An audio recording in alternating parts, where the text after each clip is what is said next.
Hi, everyone. Glad you could join in. Please forgive me as I learn to understand YouTube and how it all works. I'm sorry I didn't post the link, but I will definitely post it afterwards on my Twitter because most of these questions come from you, all of you all in the Twitter audience. I've written copious notes here, and I'm going to get to everyone's questions. First, I want to address for those that may not be watching the Sebastian Rogers case, may not know much about it. I first just want to set it up really quickly. Sebastian Rogers is 15 years old. He apparently has a chromosomal issue and has it's similar to being on the spectrum. People have said he has autism, but one of his parents tried to further describe it. Suffice it to say, he is in the special needs category on the spectrum, if you will, but extremely high functioning. So I think that's important to remember. He's super smart and just a little socially awkward. Okay, so I want to first get to all your questions. I'm going to go down them really quick and get them covered. First of all, number one, the question was asked, can law enforcement actually get a hold of data from individuals' cars? And absolutely they can. So historical data they can get from a car via a subpoena or from a search warrant. So rest assured that it is possible to get all the information regarding anyone's cars related to Sebastian. Number two, um, a lot of people are asking, what about the video? The video seems so very limited. There's only the video of the trash trucks that were in the neighborhood. This is the reason why. It's all about lighting. And when it's super pitch dark and there's not much light, it's difficult to obtain video surveillance information that is useful because the images basically get lost due to lack of light. Uh, it was asked, why were searches pulled back? And of course, this has been quite a long time ago. He's been gone since the 26th, was when he was discovered gone by his mother, Katie Proudfoot, at 6 a.m., according to what she has said. So, with that in mind, he's been gone a long time. Law enforcement and other entities searched extensively early on. Why did they stop searching? Because at some point, whenever you have a case like this, when you have looked in all areas that it's possible he could have gotten to by foot, and you've exhausted all of those land searches, then law enforcement concentrates on what we call intelligence based searching. So that means they're going to look at all the intelligence gathered and try to figure out from there, could he have gone to a friend's house? Did he have a relationship with someone else that he would have wanted to go there? Would he have wanted to go to his stepfather's house? Whatever the case may be, it's intelligence based searching. So they are searching, but in a different way. But that doesn't mean searching should end. And certainly law enforcement is promoting searches to be conducted. It's just that they feel like they've exhausted the areas where they believe Sebastian could have physically walked to. All right. Let's see. Okay. Will data from cell phones and videos and all of that be able to be gleaned? Absolutely. And we know that they have actually asked for the FBI and the Secret Service to help with this. And as I was writing down these questions and answers, this was exactly what I was hoping we'd hear from law enforcement. And it's a numbers game. The FBI and Secret Service just have more individuals that are going to be able to look at all the video footage, to download all the digital information, to look at text messages, emails, to look at timestamps, and be able to look everything over. So make no mistake, they are going through it, have gone through it, and I believe will even go back through it. And they've they have enlisted the help from both Secret Service and the FBI now. Um, let's see. Uh, okay, somebody asked, and I loved this question, and I actually should have written down the name of the Twitter handle that submitted this. So kudos to you. You ask about, well, could a prescription medication, is there a database that sort of logs that? And yes, there is. It's called the Prescription Drug Monitoring Program. It's specifically, though, supposed to be tracking opioid usage typically. I mean, that's kind of the focus. That's why it began. But certainly prescriptions could be tracked. So I get exactly where you're tracking.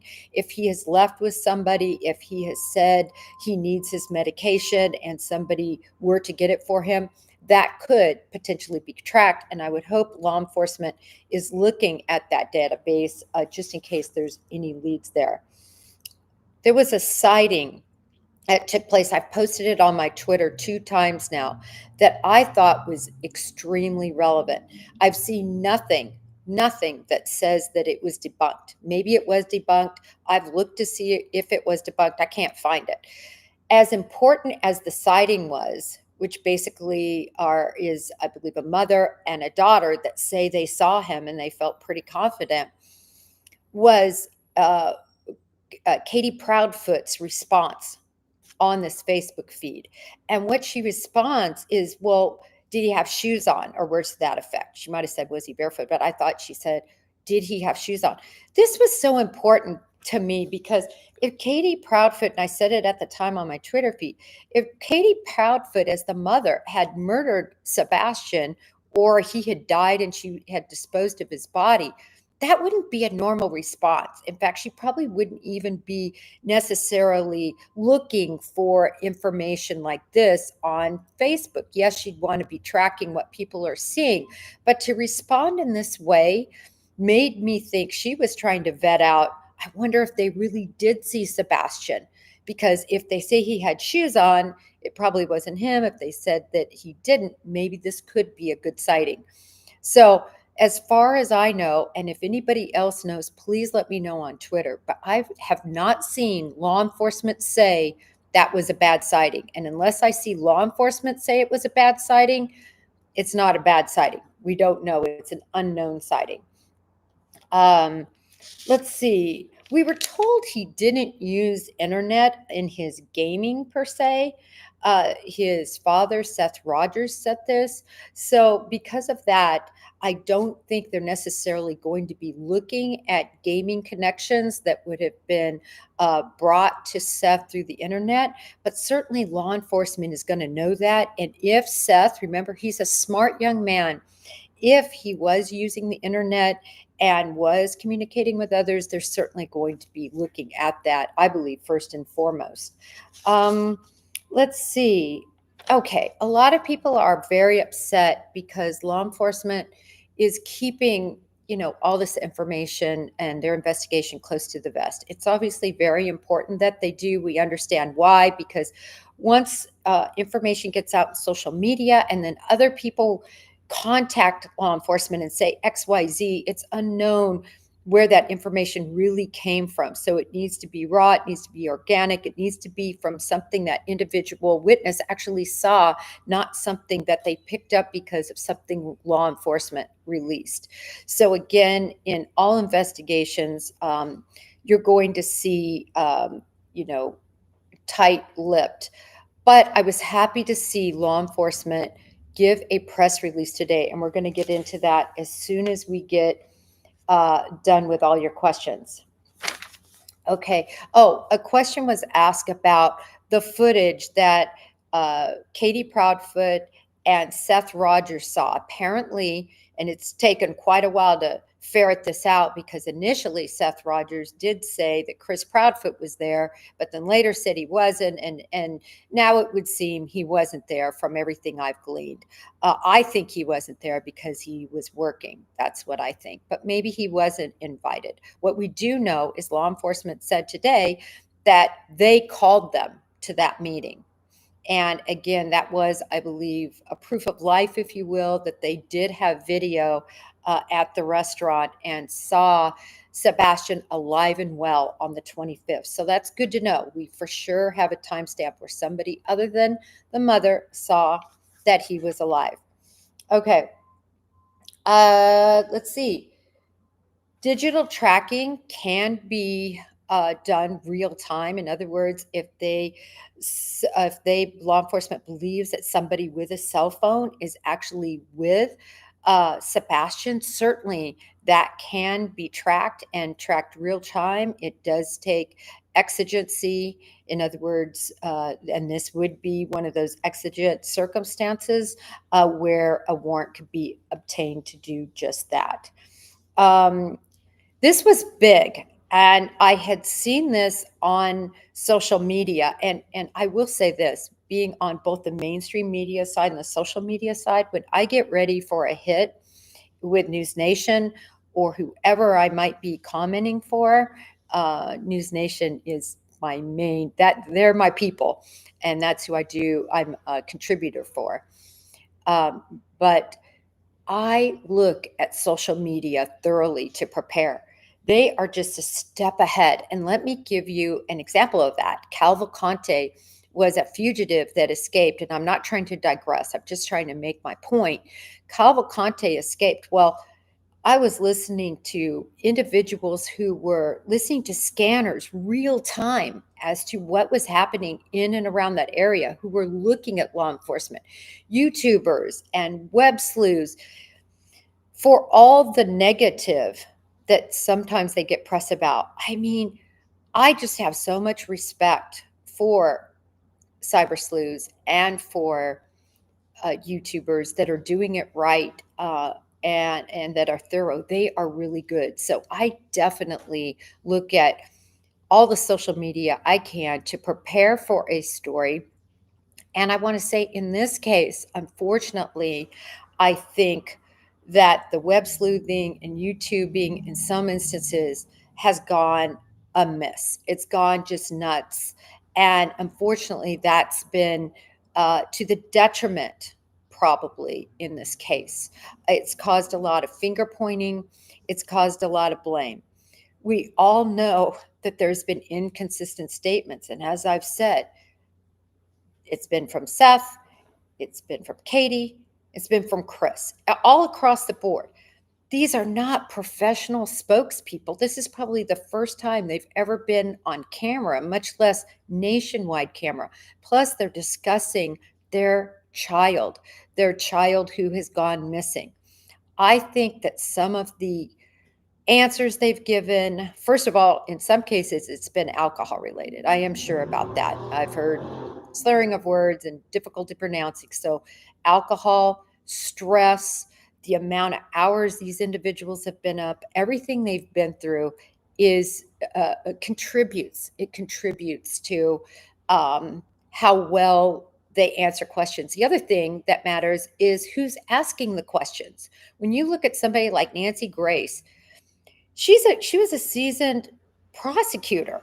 She knows how to ask questions. She did a good job, and I loved her focus, razored in. She likes yes no answers. She was just very good. And I actually, even though a lot of people disagreed with me, I think that for the most part, Chris and Katie gave precise answers. And I think for the most part, they seemed to be truthful in that interview. Did it jive with some of their other interviews? No. But as I said from the get go, there are many reasons why people are deceptive. I think the biggest reason in this case, the biggest issue, is that Chris Proudfoot, as well as Seth, and then I think there's some possible culpability, possibly with Katie being the mother. We know there's been instances of, let's call it corporal punishment, but you got to be careful when you use a belt or other instrument that can cause harm against a special needs child, actually against any child under the Tennessee law. There's a very special provision that discusses use of instrumentality, belts, whips, spoons. any other thing you can use that could cause more severe damage than just your hand. So I think, and I've always thought, that that's sort of the skeleton in the closet that has given them pause sometimes in their answers and what they say, and if it seems they're covering things up. That's just my opinion. But the biggest thing that it points out to me, and the reason why I think it's important, is why would Sebastian leave? If he had a kind, loving home, if he had a home with no issues, why would he leave? And I submit that he left because maybe there were issues in this area. Why didn't he call his father, Seth? Because there might be issues in this area, at least according to documentation. So for me, it's more of a motivation. It's more, in other words, seeing the motivation of Sebastian, because many wondered, why would he leave? So I think it's important to think about that. All right, moving on to a couple of more, or I'm getting through each of the questions and to make sure I get on to everything. Oh, glasses found. Law enforcement confirmed today there were glasses found. They did not confirm they were Seth's. This is huge. Just the fact that they confirmed glasses found, I mean, it's big. We know he left with glasses. That's what Katie Proudfoot said. She said he left with no shoes, he left with a flashlight, and he left with no glasses, or with his glasses. How do we know this? Because she says all the shoes were accounted for. She said there was a flashlight that he used missing.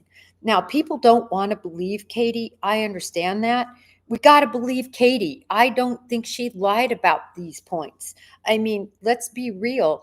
If you had attacked your child and killed him, or you found him because, or he was beat too much and then he ended up dying, you want to dispose of his body, would you necessarily remember to grab a flashlight and to put his glasses on? Would he have had his shoes on in such an instance, or would he have had his shoes off?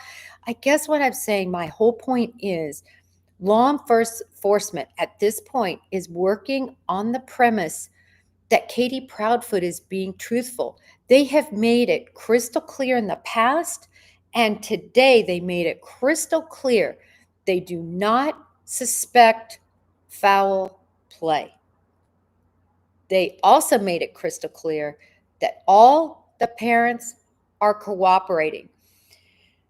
I think we as a social media, our community needs to turn away the focus from blaming any of the parents right now as being responsible for either A, killing Sebastian, because that's what we're looking at, or B, covering up his death. Because law enforcement, I believe, if they thought it was a situation of foul play, I think they would have come forward and generically said that.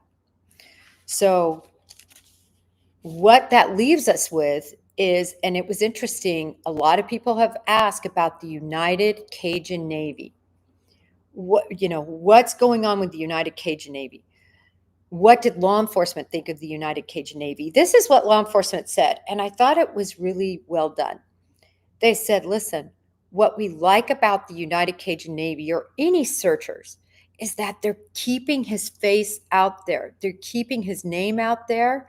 They're putting flyers. They actually printed up a bunch of flyers. They're distributing them. That is what we can do as a community. Gabby Petito would likely have never been found but for the Bethune seeing that video, or not seeing the video, seeing a photo of the van that law enforcement described, seeing that, and then remembering that they had seen that in the Grand Tetons. I don't know if she ever would have been found but for that. So it's crucial that his name, his face, we need to be full blast on social media.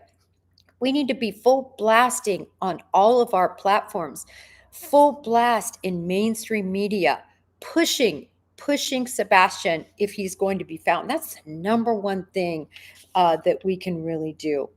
Somebody asked, Jen, why do you say his parents failed him? I said that simply because I was very concerned and remain concerned about disciplinary measures against anyone with special needs involving belts or beatings in any fashion. That's why I said that. That just can't happen. And I was glad to see that at least CPS has been called and that this family is on the radar for those reasons. Let's see. Somebody asked me if he could get out the window. It was described that there's bushes there, that it would be extremely difficult, and they don't believe he left out of the window. The landfill search, somebody asked, did I think it was adequate? I've always said it wasn't adequate. And I have since found out that dumpsters that were at the construction site, actually, those dumpsters go to another location. Has that location been searched? We haven't heard anything about that. We've heard about one landfill search. I've always been concerned that there was an affidavit to support a search of a landfill, because we know in affidavits we have to show that there is a belief that a body or indicia of a crime, when you're talking about a missing person, would be at that location. So believe me, that's my one sticking point. No foul play. Why are you doing an affidavit to search a landfill? They said it was routine. I've never seen a routine landfill search. Nevertheless, we have to go, I think, with what law enforcement said today. And I'm going to reiterate, because I took copious notes at their press conference today. No criminal element. They don't think there was a crime committed. No evidence to support foul play. The parents have been cooperative. And then I think he said not only cooperative, but he refers to somebody else and he says very cooperative. So they think he's being cooperative. Again, glasses were found. I wish, this is the one thing. I don't understand why they don't release the footage, the video footage from the restaurant. Then we could see what he was wearing. We could see him, and I understand he could have changed, obviously, in his bedroom, but we could see him, what he looked like that day. You know, we have a lot of pictures, but are these pictures from, you know, a week ago, 2 weeks ago, months ago? I can see huge changes in how he looks at different pictures and different times. I would have liked to have seen him that day. I think they should release it. I really don't understand why they don't. The other thing I think they should release is the location that they found those glasses.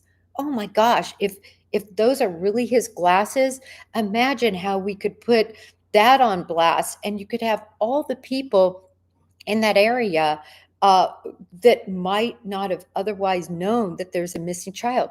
If you're not a newsie or a true crimer, I guarantee you don't even know who Sebastian Rogers is. I was with a bunch of my friends today. They had no idea who Sebastian Rogers was. They still don't even know the name of the suspect in the 4 students that got killed. They don't know how many students. People who aren't really paying attention don't know these details, and that's why we've got to get the word out. I'm almost done. They said that they have hope that he is still alive. I have hope he's still alive. Once I saw that Facebook post where Katie Proudfoot said, did he have shoes on? I thought he could still be alive. There might have been a true sighting, and Katie, I don't think would have been involved and asked that question, as I just said before. All tips, law enforcement says they are following up on, and that is normal procedure. Whether they're crazy tips or not crazy tips, they're going to follow them up. I was very glad to hear that that is going to be their approach in this case, because you never know when that one tip might really mean something. Almost done. Let's see. They said something that I liked. They said morale is high. That's good. I mean, it was interesting. They did not have the demeanor of what we saw as an example in the Madeline Soto case, in the Harmony Montgomery case, in the Cody Bigsby case. When law enforcement, you could just see on their faces, they know they are dealing with a dead child. Even though the child wasn't found, they knew that that's what they were dealing with, and you could see it in their faces. I didn't see that from law enforcement. I saw hope. Maybe those glasses gave them hope, but I definitely saw hope. Somebody asked if the camper was searched. All vehicles were searched. Somebody asked about life insurance. I thought that was a good question. We have not heard whether there was a life insurance policy on Sebastian or not. But again, no foul play. Let's use our platforms. I don't care whether you have 5 or 100 or thousands. Get his name, his face out there. If you live in that area, volunteer to pass out flyers, and hopefully law enforcement will let us know if those glasses they believe belong to him, where in the world they were found, so that we can have a more concerted effort in that area to pass out flowers or flyers and to give notice. Until next time, everyone, I'm in prayer that Sebastian is found alive and well, and I have more hope than ever before after that press conference. See you guys later.